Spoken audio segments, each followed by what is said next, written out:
जो चुनाव लड़ना है, देश को, संविधान को और लोकतंत्र को बचाने के लिए लड़ना है और आने वाली पीढ़ी को सुरक्षित रखने के लिए लड़ना है। तो नारा थोड़ा बुलंदी के साथ में, तो आपकी जो सुस्ती आई वो भग जाएगी और मुझे 2 मिनट की बात करने में मजा आएगा। भारत देश की रक्षा कौन करेगा? मुट्ठी बंद करके, हाथ ऊपर करके, पूरी शक्ति अपने आप को एहसास कीजिए, यह शक्ति, ताकि भाजपा को हरा सके। भारत देश की रक्षा कौन करेगा? भारत देश की रक्षा कौन करेगा? संविधान की रक्षा कौन करेगा? लोकतंत्र की रक्षा कौन करेगा? धन्यवाद। आओ मारा भाष्य रे,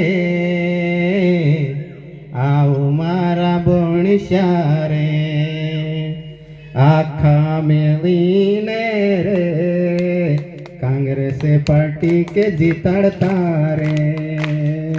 ज्यादा लंबा गीत नहीं गाऊंगा, नहीं तो इसमें मजा आने लगेगा। इसलिए कि थोड़ा सा जब गंभीर बात सुनते हैं तो दिमाग भारी हो जाता है। और दीदी कांग्रेस पार्टी का इतिहास बता रही थी। भैया, हम लोग कमजोर इसलिए पढ़ रहे थे क्योंकि कांग्रेस पार्टी का इतिहास हमारे नौजवान साथियों को हम बता नहीं पा रहे हैं। और कांग्रेस पार्टी ने एक नौजवान युवा, एक गरीब, अंतिम छोर में, कल दीदी मेरे इलाके में थी, दीदी को मैं यथार्थ बता रहा था कि दीदी को मैं मेरे घर ले जाना चाहता था, लेकिन मेरे भी घर बजाने के लिए अच्छी गाड़ी, दीदी की अच्छी गाड़ी मेरे घर तक जा नहीं पा सकती, इसलिए दीदी को मेरे घर नहीं ले जा पाया। वहां से एक नौजवान साथी मजदूर, किसान और आदिवासी के बेटे को कांग्रेस पार्टी ने इस देश की सबसे बड़ी महापंचायत संसद में भेजने के लिए अपना उम्मीदवार बनाया। तो कांग्रेस पार्टी वो पार्टी है जो गरीबों का, किसानों का, मजदूरों का, व्यापारियों का, कर्मचारियों का और देश के सभी तबके के लोगों का ध्यान रखती है। और मुझे यहां पर आकर बहुत खुशी हुई। मैं सोच रहा था कि देश की सबसे बड़ी पार्टी मुझ जैसे युवाओं को उम्मीदवार बनाई और युवा ही नहीं आ रहे हैं, लेकिन तालियों की गड़गड़ाहट से मैं बिस्टान के युवाओं का स्वागत, अभिनंदन करना चाहता हूं। जोर से तालियों की गड़गड़ाहट होना चाहिए। यहां केदार दादा के क्षेत्र में मैंने देखा, चुनाव प्रचार में मैं आया था, सारे पगड़ी वाले बुजुर्ग लोग, दादा दौड़ लगा रहे हैं, उनके पीछे पीछे ये सारे पगड़ी वाले लोग भी दौड़ लगा रहे हैं। युवाओं ने मेहनत की, कुछ साथियों ने गलतियां की, मैं उसकी बात नहीं करूंगा, लेकिन बुजुर्गों का आशीर्वाद, सूझबूझ और युवा कदम ताल कर ले तो मैं कहता हूं इतिहास बदल सकता है। और युवाओं ने यहां पे दिखाया, स्वागत करने आ रहे थे। मैं दीदी में माला नहीं पहनता था पहले, क्योंकि मैंने सिद्धांत बनाया था, पद, प्रतिष्ठा, मान, सम्मान और पैसे के लिए काम नहीं करूंगा। ये राजनीति में आए तो लोगों का दबाव बना, और राजनीति भी दबाव नहीं लेके आई, राजनीति में भी तो नेता को माला पहनना पड़ेगा। कितने लोगों को मना करो, मैं चाय भी नहीं पीता था, लेकिन चाय भी मान सम्मान में पीने लगा। तो युवाओं ने जितने माला पहनाई, मुझे मेरी जिम्मेदारी का एहसास हो रहा है। इतने लोगों की जिम्मेदारी मुझे उठाना है। तो मैं युवाओं से विशेष करके अपील करना चाहता हूं, पूरे क्षेत्र के बुजुर्ग लोग तो यहाँ पर बहुत समझदार हैं और कैसे फैसला करना वो जानते हैं, लेकिन युवाओं से मेरा निवेदन है कि हर बूथ पर यूथ तैयार हो जाइए और अपनी कमर कस लीजिए और इस चुनाव को सिर्फ चुनाव मत समझिए, एक जन आंदोलन बना दीजिए। क्यों? क्योंकि ये देश खतरे में, संविधान खतरे में, लोकतंत्र खतरे में है और देश की आम जनता का जीवन खतरे में है, और हमारे आने वाला जो भविष्य है उसका जीवन खतरे में है। उसको खाना, पानी, दाना, मकान, कपड़े मिलेंगे, स्वास्थ्य, शिक्षा, इसकी कोई गारंटी नहीं है यदि भाजपा की सरकार रहेगी तो हम लोगों को इस चुनाव को एक जन आंदोलन बनाना है। और छोटी मोटी बात, जैसे दीदी ने कहा, जैसे भैया ने कहा, जैसे हमारे केदार दादा ने कहा कि यदि छोटी मोटी बात होगी तो घर में बैठ के हम सुलझा लेंगे, लेकिन ये देश की सबसे बड़ी महापंचायत की बात है, इसलिए उसको घर में ही रखना और सब भूल करके सिर्फ 35-36 दिन, कितने 35 से 36 दिन। बहुत सारे लोग बोलते हैं कि मेरे खेती में काम है, मेरा व्यापार प्रभावित हो जाएगा, मेरी पढ़ाई प्रभावित हो जाएगी और मेरे दूसरे काम प्रभावित हो जाएंगे। लेकिन आपके 5 साल का फैसला होता है भाइयों, और मात्र 35 दिन की बात होती है। हम फिर 5 साल तक माथा पीटते रहते हैं कि हमने बड़ी गलती कर दी कि गजन पटेल जैसे व्यक्ति को सांसद बना दिया जो हमारे इलाके में चेहरा दिखाने भी नहीं आता। बात तो दूर है साथियों, दादा आपके इलाके में आते हैं इसलिए बच्चा बच्चा दादा को जानता है, दादा इलाके में आते हैं इसलिए एक एक व्यक्ति की समस्या के बारे में जानता है। लेकिन वो महाशय तो दिल्ली भोपाल के चक्रों से दूर नहीं निकल पाता, जैसे उनके बड़े नेता वैसे ही वो छोटे नेता, अच्छे अच्छे सूट बूट पहन के एक दिन में 4 ड्रेस बदल करके कहां जाते हैं भैया, विदेश में। और दूसरे भैया तलाशते रहते हैं कौन सी किसान की जमीन मेरे कब्जे में आए। मैं गलत बोल रहा हूं तो बता दीजिए। और कहां पर मैं लोगों को ठग सकूं, कहां पर मैं सांसद निधि का गलत इस्तेमाल कर सकूं, इससे इनको फुर्सत नहीं मिलती है।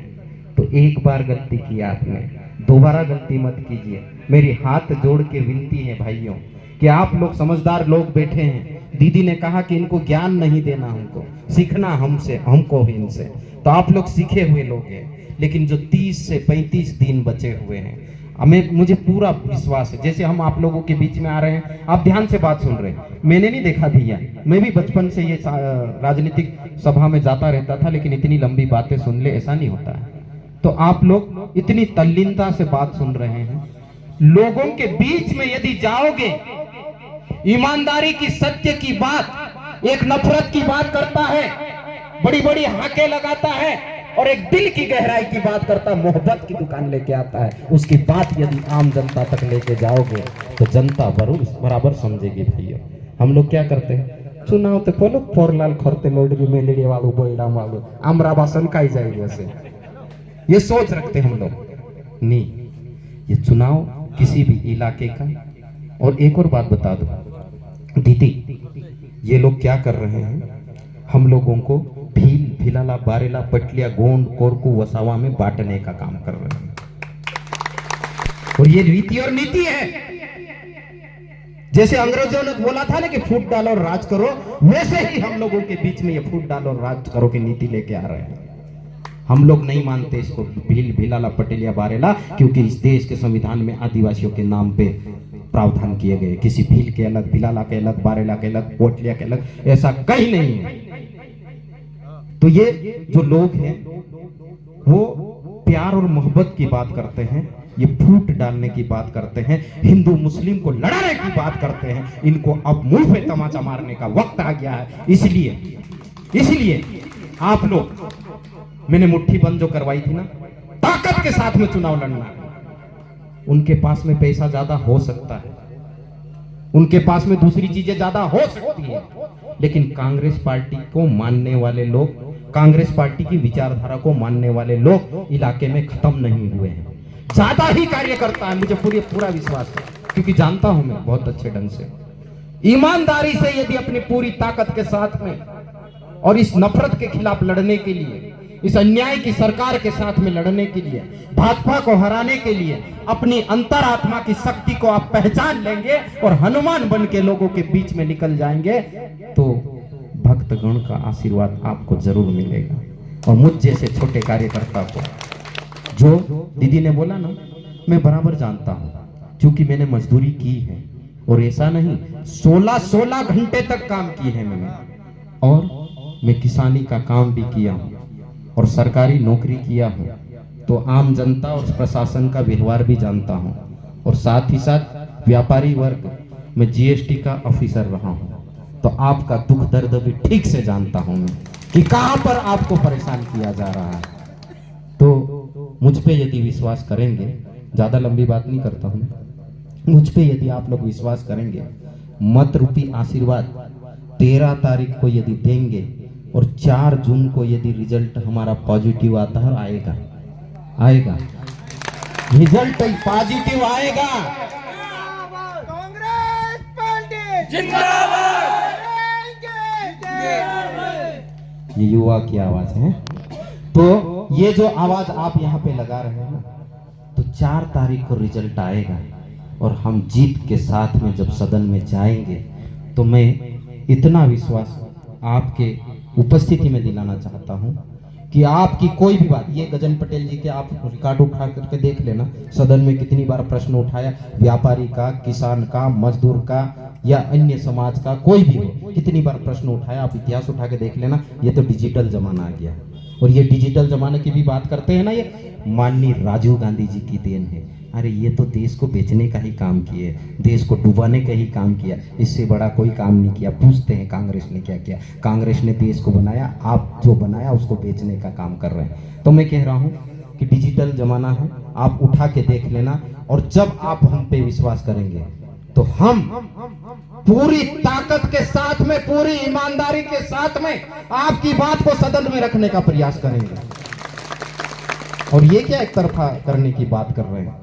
हम जैसे युवाओं से जब टकराएंगे ना, तब पता चलेगा कि असली मुद्दे तो अब आ रहे हैं देश के। ये झूठ बोल रहे हैं, जोर से बोलते हैं, बार बार बोलते हैं, और हम डरा रहे हैं। नहीं, डर गए हैं, हमारी बातों को ठीक से कह नहीं पा रहे हैं, लोगों तक जा नहीं पा रहे हैं। यहाँ विधानसभा में तो जा रहे हैं, लेकिन पूरे देश में हमको अंतिम छोर के व्यक्ति तक हमको जाना है।